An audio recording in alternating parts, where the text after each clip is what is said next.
গরুর গোশত রে, গরুর গোশত রে, যত রকম গোশত খাই। এই শুভেন্দু আমার সামনে কুরবানির দিনে 1 বাটি না 2 বাটি না 3 বাটি গরুর গোশত খেয়েছে।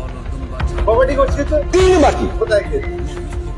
পশ্চিম মেদিনীপুরে শাহাবুদ্দিনের বাড়িতে, নাম বলে দিচ্ছি।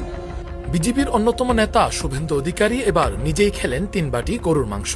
ইতোমধ্যে সামাজিক যোগাযোগ মাধ্যমে তার সেই গরুর মাংস খাওয়ার ভিডিও ভাইরাল হয়েছে। মুসলমানদের নিয়ে নানা সময় বাজে মন্তব্য করতে দেখা যায় শুভেন্দুকে। তার উপর সে কঠোর হিন্দু। মুসলমান বিদ্বেষী শুভেন্দুর এভাবে গরুর মাংস খাওয়ার ভাইরাল ভিডিও নিয়ে এখন তোলপাড় পুরো পশ্চিমবঙ্গে।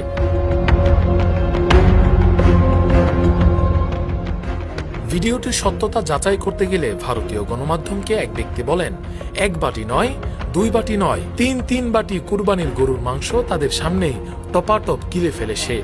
আবার রাতে খাবে বলে আবার টিফিন কেরিয়া করে বয়ে নিয়ে গেছে। আমি নাম বলে দিচ্ছি, শুভেন্দু হিম্মত থেকে আমার সামনে বাজাবে শাহাবুদ্দিনের বাড়িতে।